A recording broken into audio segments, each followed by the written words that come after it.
दोस्तों, क्या हमें हमारी आवश्यकताओं की पूर्ति के लिए जमीन में इतनी छेद करने की आवश्यकता थी? आइए समझते हैं। हेलो दोस्तों, नमस्कार। मैं शिव कुमार भार्य खेती किसानी की तकनीकी बोर्ड चैनल में आपका स्वागत करता हूं, अभिनंदन करता हूं।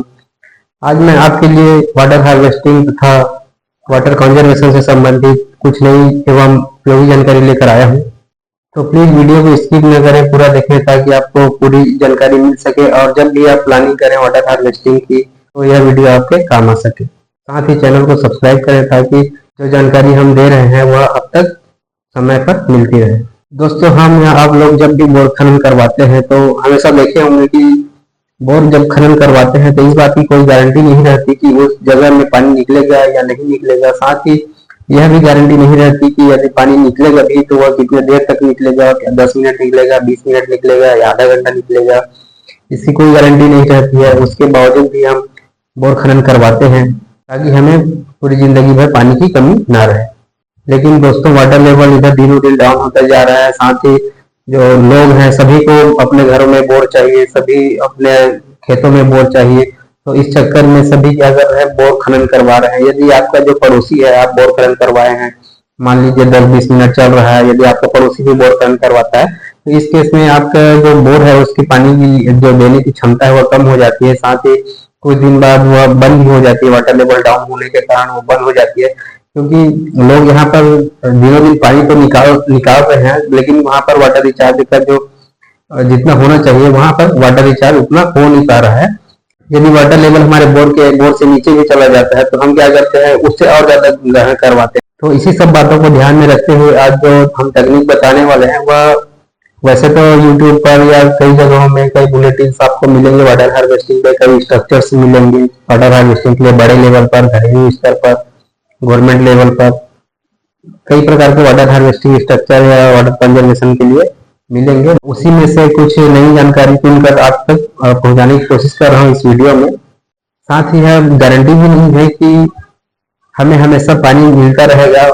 वाटर कंजर्वेशन के करने से हमें हमेशा पानी मिलता रहेगा, इसकी भी गारंटी नहीं है। क्योंकि ऊपर से जो पानी हमको मिलेगी वह भी कभी सूखा हो जाता है, कभी बाढ़ हो जाता है। तो उस टाइम कभी बाढ़ का सीजन आता है तो ज्यादा पानी मिल सकता है और सूखा रहता है तो कम पानी, सूखा रहेगा तो पानी ही नहीं मिलेगा। तो इसलिए आकस्मिक व्यवस्था भी करनी चाहिए।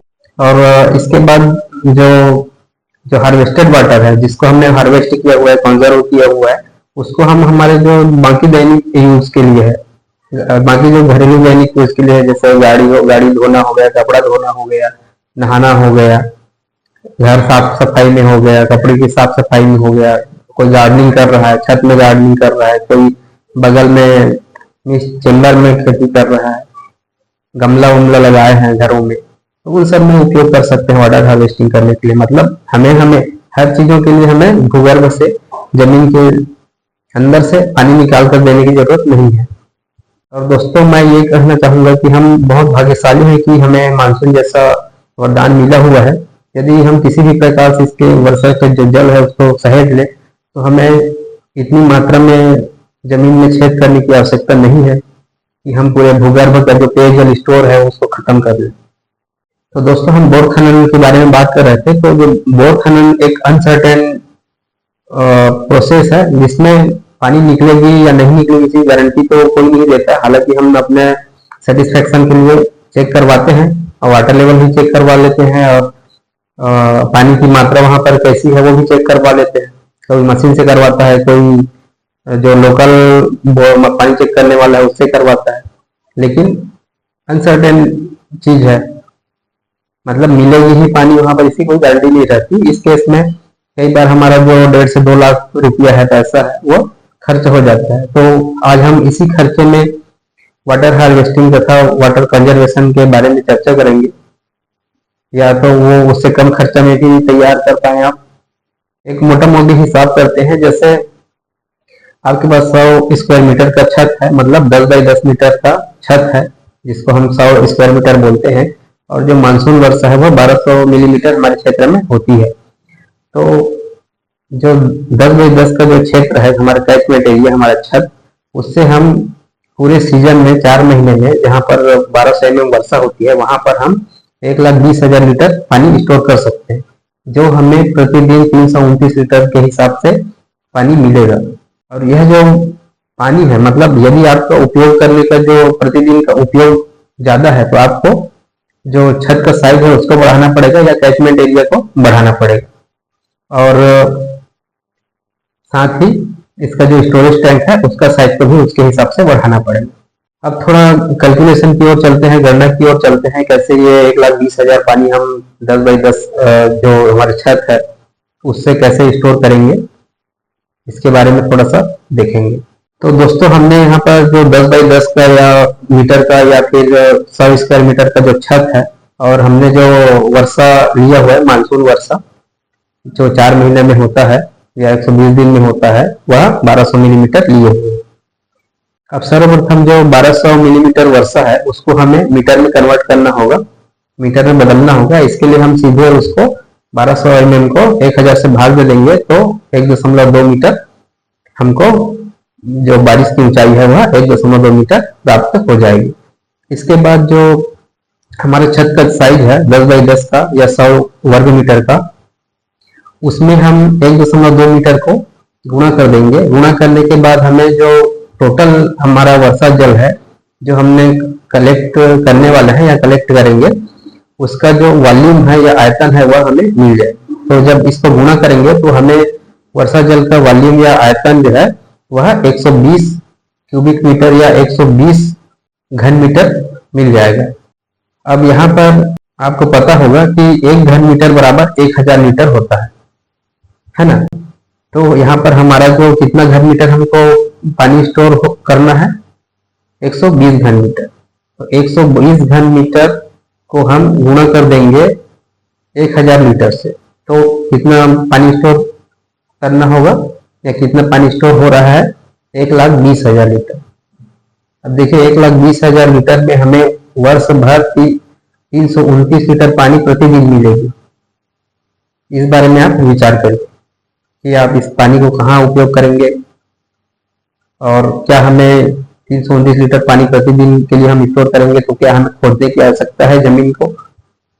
दोस्तों, जो 4 महीने का वर्षा है जब हम स्टोर करते जाएंगे, पूरे शुरू से लेकर अंत तक स्टोर करते जाएंगे, तो जो स्टोर करेंगे उस दौरान हम उपयोग भी करेंगे। तो जो 4 महीने में टोटल जो हम उपयोग करने वाले हैं 329 लीटर प्रति दिन के हिसाब से 4 महीना या 120 दिन जो मानसून अवधि है उसमें हम उसको हमने यहाँ पर मोटा मोटा 120 दिन या 4 महीने लिया हुआ है। तो उतने दिन में हम 39,480 लीटर पानी यूज कर लेंगे। अब जो शेष पानी की मात्रा जो बच रही है, शेष वर्षा जल की जो मात्रा बच रही है 80,520 लीटर, तो उसको हमें स्टोर करने के लिए टैंक बनाना पड़ेगा। ये 80,520 लीटर जो पानी है वह जो शेष 245 दिन है, साल का जो शेष 245 दिन है उसमें हमें 329 लीटर प्रतिदिन पानी देगा। तो हमें इसी जो 80,520 लीटर का जो पानी है उसी के लिए हमको टैंक बनाने की आवश्यकता होगी, ना कि पूरे 1,20,000 लीटर के लिए। तो अब टैंक के साइज के बारे में बात करेंगे। यदि हमें वर्षा जल से जो शेष 245 दिन के लिए पानी इकट्ठा करना है, 80,520 लीटर पानी इकट्ठा करना है, तो उसके लिए हमें 80.5 क्यूबिक मीटर टैंक की आवश्यकता होगी। तो इसको ऐसा समझेंगे, जो 80,520 लीटर है उसको हम भाग दे देंगे 1,000 लीटर से, क्योंकि हमको उसका क्यूबिक मीटर चाहिए। क्यूबिक मीटर मतलब होता है 1,000 लीटर, और हमारे पास कितना लीटर है, 80,520 लीटर। तो सीधे हम इसको भाग दे देंगे 1,000 से। 1,000 से भाग देने के बाद हमको उसका हमें आयतन मिल जाएगा, वॉल्यूम मिल जाएगा। यहाँ पर हमको 80.5 क्यूबिक मीटर या घन मीटर हमको टैंक की आवश्यकता होगी 80,500 लीटर पानी को रखने के लिए या स्टोर करने के लिए। अब मीटर में बात करें तो यह लगभग मोटा मोटा 4.5 मीटर लंबाई, 4.5 मीटर चौड़ाई और 4.5 मीटर गहराई का टैंक की हमें आवश्यकता होगी। इस वीडियो के हिसाब से आप वाटर हार्वेस्टिंग का जो स्ट्रक्चर है, जो टैंक है, वह कंस्ट्रक्शन करवाना चाह रहे हैं, तो आप इस वीडियो में कमेंट करके बताइएगा कि जो टैंक है उसका जो कॉस्ट है वो कितना आता है। अब ये जो पूरी विधि या तकनीक हमने जो बताया हुआ है उसमें कुछ ध्यान रखने योग्य बातें भी है जिसको हमें ध्यान रखना चाहिए। दोस्तों हमने यहाँ पर वार्षिक वर्षा 1200 mm लिया हुआ है। साथ ही जो कैचमेंट एरिया है या छत है उसे 100 स्क्वायर मीटर लिया हुआ है, जिसके आधार पर हमने प्रतिदिन की आवश्यकता निर्धारित किया हुआ है। यदि आपका प्रतिदिन का जो आवश्यकता है वह ज़्यादा है तो आपको कैचमेंट एरिया को बड़ा करना पड़ेगा या फिर बड़ा छत डिजाइन करना पड़ेगा। तो इसके अलावा जो स्टोरेज टैंक है उसका साइज भी हमें बड़ा करना पड़ेगा। कैचमेंट एरिया का साइज और जो स्टोरेज टैंक का जो साइज है वह वर्षा की मात्रा पर भी निर्भर करती है। स्टोरेज टैंक को हमेशा अंडरग्राउंड बनाना चाहिए ताकि प्रकाश टैंक के अंदर ना जा पाए या ताकि उसमें किसी प्रकार की काई या एल्गी ना पनप पाए। साथ ही जो टैंक है स्टोरेज टैंक उसमें अतिरिक्त पानी को निकालने के लिए भी व्यवस्था होनी चाहिए। आउटलेट है पानी निकालने एक्सेस पानी वाटर निकालने के लिए, और उसके मुंह पर एक कपड़ा बांध देना चाहिए ताकि उसमें किसी प्रकार के कीड़े या मच्छर प्रवेश ना कर पाए। और जो एक्सेस वाटर है उससे हम कुएं का या फिर ट्यूबवेल का वाटर रिचार्ज भी कर सकते हैं। टैंक के ऊपर या बगल में बालू, गिट्टी, कोयला और जो टूटा फूटा ईंट रहता है उससे निर्मित होने वाले फिल्टर या फिर जो कई प्रकार के आधुनिक फिल्टर है उसका उपयोग किया जाना चाहिए। टैंक से पानी निकालने के लिए हमें एक पंप की भी आवश्यकता होती है। साथ ही जो टैंक का जो निचला सतह है उसे ढालूदार बनाना चाहिए ताकि हम लगभग पूरे पानी को, पूरे जो स्टोरेज वाटर है उसको निकाल सके। टैंक की आवश्यकता अनुसार साफ सफाई किया जाना चाहिए। साथ ही जो स्टोरेज वाटर है उसका भी समय समय पर उपचार किया जाना चाहिए। यदि स्टोरेज वाटर का उपयोग पीने के लिए किया जा रहा है तो स्टोरेज वाटर की drinking water quality check PHE के माध्यम से करवा लेना चाहिए। साथ ही जो ड्रिंकिंग वाटर ट्रीटमेंट है स्टोरेज टैंक के लिए वह भी समय समय पर करवाते रहना चाहिए। क्योंकि यह वर्षा आधारित सिस्टम है इसलिए सूखा या अन्य किसी भी आकस्मिकता से निपटने के लिए अतिरिक्त पेयजल की व्यवस्था भी सुनिश्चित किया जाना चाहिए।